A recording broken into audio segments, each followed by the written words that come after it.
Hey guys, it's Maxie here and welcome to another edition of FM Memories.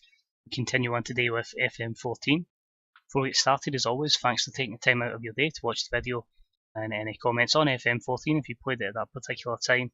Also want to know how you done with any long-term saves. What's the longest you went in a particular save? A lot of people get bored easily. Some people do enjoy, rebuilding every so often with the newly generated players. So yeah, let me know your thoughts on that. As always, let me know what your hype is for FM19 as well. So that is coming out the start of November, of course, beta, 2 weeks beforehand. And as always, any thumbs up, thumbs down, and subs, etc. are deeply appreciated. So we'll try and rattle through this as quick as we can because there is so much to cover. There is going to be a lot I'm afraid I'm going to have to miss out because we are talking a pretty much 35-year career in game. So Sheffield United, to give you a bit of context, in FM14, when I took over the job, I took over from Davy Weir when they were in League 1, so a long time ago for Sheffield United. Had a look through, we won the league in the first season. We actually nearly done back-to-back promotions. We lost in the playoffs in season 2. We did go up season 3 for a straight relegation back down from the Premier League. Thankfully kept my job. Won the Championship the following season, and then after that, just built success. So it was definitely a grind. It does seem like it was a long time before we won anything. So the first thing I'm going to get into is actually just let you see my history, basically. So in that time, I'd managed to just do Sheffield United, but I had 5 national jobs. We'll probably look at the achievements to see who they were, because I can't remember. But we brought in, you can see there, 686 players, nearly £2 billion worth of players in that time. Which I wonder would be now because basically inflation wasn't as big as it is in the FMs we witness now. 50 million was a big price in this game. In comparison now, you're probably paying 50 million for something very average. So quite cool. Topped every ranking bar highest in the nation. I need to check, but I'd assume there'll be a few still better than me because well, we think, we're just going to go and catch Sir Alex Ferguson, we forget that managers in-game are also adding to their stats. In my NAC save that Jose Mourinho just kept winning leagues for Man U, so kept boosting his. But 13,955 days in charge resulted in a total of 2,088 games for Sheffield United, nearly 2,200 in the full career. Just going on the Sheffield United stats though, we did manage to win 1,271, just losing 461. Over 4,500 goals were scored with a 60% win ratio. We managed to take home 42 cups and 14 league championships. We also won a cup, I believe it was a Copa America. I'll double check on that. And yeah, 3, maybe my Gold Cup actually, 3 promotions and the 1 relegation I told you about. So let's take a wee look at the achievements. So I'm assuming it would have been Copa America, Brazil, that makes sense, but we were Italy manager twice, Spain manager, and Japan as well. So I think I just tried to win some other trophies and it just didn't quite materialise. Just trying to think what to go to next. I'll just go a wee tour of Sheffield United first and foremost. I'm not going to dwell too much into the transfers because nobody's going to be real anymore. So you can see there a lot of things won. The club ended up worth 1.17 billion, 65,000 seater stadium. I'll click onto that in a second though. If we just go to information, we'll get the stadium. If I go to, there we go. So I put it so long they gave me a stadium after myself, so the Maxwell Stadium. So that was quite cool. That was built in 2043, so quite a cool thing to see in game, when you get a stadium named after you, which is quite class to see. I've had that a few times. But a lot of players came through over the years with Schumacher, Jakob Hemmingsen, Giorgino Protopapa was a very solid centre half. Jordi Raka was a very good Spanish striker. Oleg Belkin still there. Harrison, the Brazilian winger, and Keith Dunphy. You just look for all these kind of players, you're like, that's class. You can see the couple of players that they've basically had from previous years, the likes of who was it I saw that I recognised? There was a player in there I recognised, but it's quite cool. Brian Gould's in there and seeing yourself under the Legends category.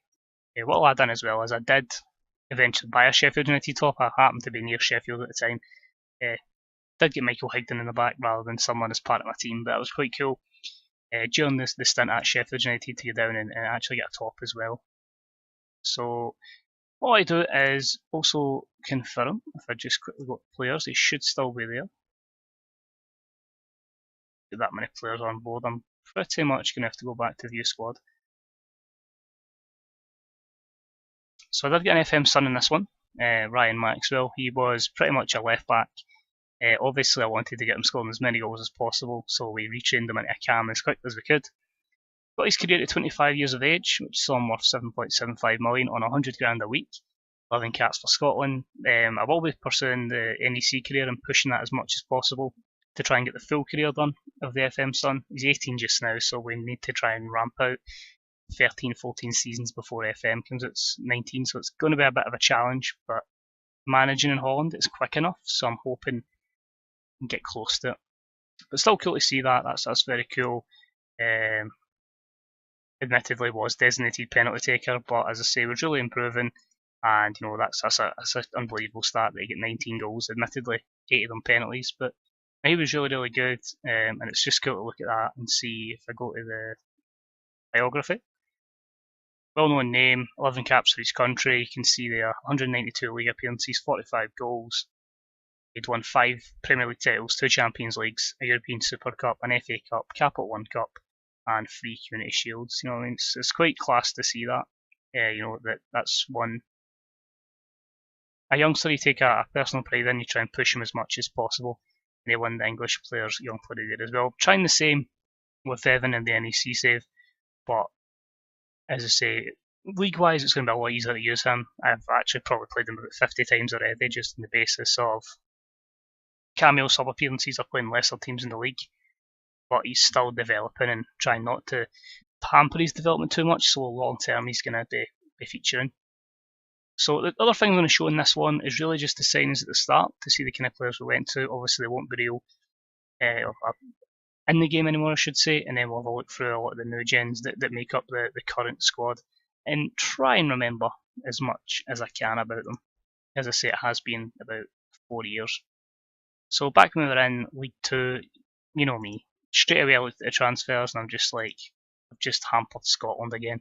So straight away, Lewis McLeod in from Rangers, Stephen Hendry came in from Hamilton Academical, a couple of loan signings, Gary Gardner and Daniel Johnson from Villa, brought in Ross Jenkins from Watford as well. Other names that stand out, Lissad, former Celtic player, Simon Lappin had a spell, mostly in Scotland actually, we brought him in from Cardiff, as did Mario Zaliukas when he was at Hearts and Rangers. And yeah, the interesting one as well, Paul Dummett, and Scott Vernon and Jamie Walker.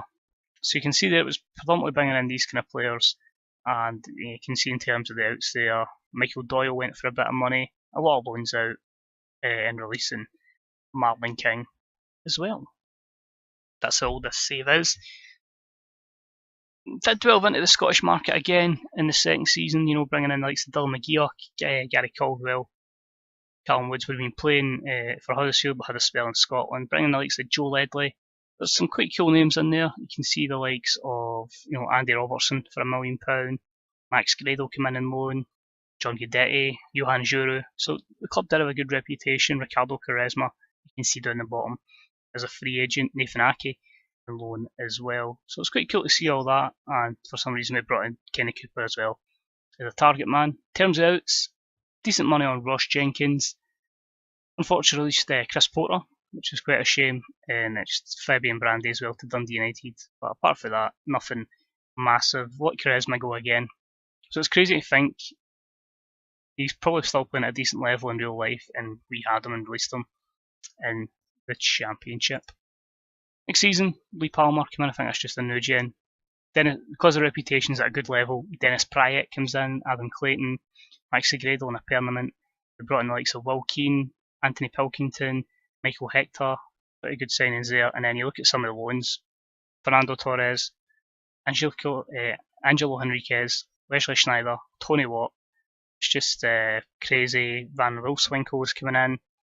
It's just absolutely madness. And then the man of the hour, somebody that was fantastic in this FM, was Murray Wallace. So bringing him in from Huddersfield was a no-brainer. It seemed to do that most FMs. It was just get me Murray Wallace and we'll be alright. And a few sales there. Harry Maguire. So that's someone we had at the club right from the start. And he went to Newcastle, £5 million. So I was well aware of Harry Maguire to start with.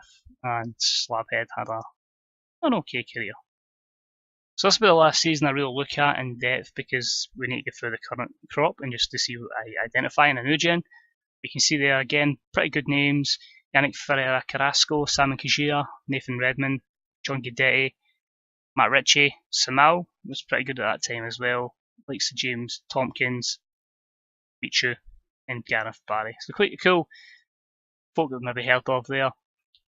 Did trim the squad quite considerably. You see like Lyle Taylor leaving the club, Thomas Rogner that they brought in, Joe Ledley, Anthony Pilkington. They were selling it for big money that year. Jack Robinson, really. Just want to see when you can notice that I'd joined the Premier League. Nani, Rodrigo, Mattia Perrin. Jesus Christ, and then they're starting to sell people for big money there. There's the Premier League year. So we'll just glance through this, sorry. Ryan Gold, James McCarthy, Fabregas on a free, Sanchez on a free, Griezmann on a free. What the hell is this? In hindsight, this team is mad. Absolutely mad. Andros Townsend, Fellaini. Jesus Christ. And then you look at the fact that Antoine Griezmann was trash for me, and Alexis Sanchez. Now what I'll say about Sanchez, and I'll say this about a lot of players, see when they start getting to like 30 and 31 in these FMs, they turn pretty trash. Because I was always big for keeping as much of my transfer budget and bringing in big names to try and carry us forward. Always done it. I had Balotelli, I had Villa and Bale at Motherwell. I've always done it. I'm pretty sure Gareth Bale popped up here. Yep, as soon as they were a free transfer, just putting as much in wages to bring them in. Because the way I looked at it, we brought them in and he sold them on for decent money. Sanchez just seemed to have turned shit. I don't think Griezmann would have been quite as good as he anticipated, but that's wild to see these kind of names when you look back at a save. It's quite eye opening. Ross Barkley as well. 350k for Chelsea. I wonder if somebody will get that in real life. Memphis Depay coming in from Ruben Kazan. Anyway, as I say, it was a great save. I really did enjoy it. As I say, the adding the Sun gave it a wee bit more personal. Winning a good few Champions Leagues, 2 Capital One Cups as well. As the 7 Champions Leagues was fairly class. Because you don't want to get success too early because it kind of kills the save. But if you've had a save for years and years and you keep building towards it, when you do get that success, it does entice you to keep playing, going, I've built this and I want to keep going. So I'll just go through what we've got here. Our goalkeeper was Sean Marlowe, £30 million rated goalkeeper from England. He was one, we identified him when he was 18 at Nottingham Forest, Southampton. There goes my knowledge isn't too great on it. And straight away, in his first choice, get him as much first team football as possible. 100 games. He hadn't kicked a ball before we'd sign him. And now he's won a few trophies. Joan Alexandre was my first attempt at a libero. I just felt like I had the stats for it. Mentally good, physically good. And he pretty much made that role his own. Pretty much been ever present since we signed him from Barcelona B pretty much 11 years ago, one spell out at Rangers. It's always a good thing to do is identify the likes of Madrid youngsters, Barcelona's youngsters, someone that they're not going to give a chance to straight away, because you can say, Kim, we'll bring you in young, we'll give you football, and you can tend to push them on. Look at his stats, Jesus Christ, Coutinho, marking at 20, tackling good, long shots good, crossing's not too bad, mentally good, physically good. Where did we bring him in from? 10 million from International after 26 games. So I always say to people as well, get your scouts everywhere. Your scouts will make you so much money by recruiting the right people. So we'll just keep looking to see who also started like Miller. I want to say it's French. Yep, so he was obviously getting on a little bit. 106 caps for France, so that's always good to have at your club. And his career pre-PSG, and then obviously we've got the wages then to bring him over on a free transfer. So pretty damn good, ever present since then. Sakaguchi was our captain, 20 marking, 16 tackling, heading's good, mentally he's fantastic, physically really good, 146 caps for Japan. And he was pretty much a youngster that had come in at Valencia, we'd identified him, paid the money, somehow he gets a straight off loan to Real Madrid, and then really just kicks on as a fantastic player. for the football club and pretty much deserves his role as vice captain. Lucas Idler came in for, holy shit, he's off 60 million. Look at those physicals apart from his jumping reach, he looks incredible. Mentally very good, marking good at 20. He came in. Well, that just shows you. You scout in the right places, you send your scouts everywhere and they say this boy's 5-star. 6.75 grand we paid for him from Admira Wacker. And yeah, fair enough, right? We didn't play him straight away. A couple of loans, you know, like say Lamont, Feyenoord, goes to Man City, goes to Villa, really kicks on, and then we give him his opportunity, and now he's a £60 million player. It's quite wow. So look, he looks pretty good. Carsten Grosch, 67 caps for. He's just really signed, so that's cool. I don't know how I didn't realise the name. I recognise the name. By the way, John Paul Cowan. This was one that was a 5-star youngster to start with. Never quite developed as much as we wanted. 21 now, down to a 3-star. But you can see, you know, we've tried to give him as much game time as possible. Identified for Linfield. He probably made his debut at 15, so that's quite cool to see. Bringing in somebody like that. Keith Dunphy, I think someone else that would have been 33 years of age, 4.2. He was someone came through at Man City. We brought him from Man City, and well, the stats say it all. Simply incredible. Dorian is Jakob Hemmingson's obviously retired, and he was someone whose stats were just ridiculous. As in, we took him as a 16-year-old from Copenhagen, and went a couple of loan spells, come back at 21, and retired at 36 as a first-team player. So he looks class. I think we've just signed him. I see he came in with a Bosman again from PSG. Just look at Pushkin. Pushkin was another one I think we got quite young, but mentally very good, technically decent, physically I'd say, you know, does the job. You don't want your cam to be too physical, effectively. You want him to be technical, but yeah, he came in, free transfer, probably about 21, 22. Done a job, maybe not excellent, but you can't really grumble with that. Our striker, Miguel Sousa, 14 goals in 8 games already, 9 in 5 league games. It's ridiculous. 20 crossing, 17 dribbling, finishing, first touch, heading, technique. The mentals are great. Physically, apart from his jumping reach, superb. 22 years of age, and he was recruited after 8 games for Fenerbahce. We plumped on him, started playing him when he was scoring, but a great record in Portugal. And yeah, we fully, they're going to be delighted to have made that money, but our scouts have obviously identified him. I brought him in. Bourgois, 29, how did he do? So he was an ever present. Look at that, 32 and 33 in his second season. After a good 5 months at Olympiacos in Greece, and then we bought him, and he's been outstanding. So there's probably a lot of instances there he could probably have saved a lot of money.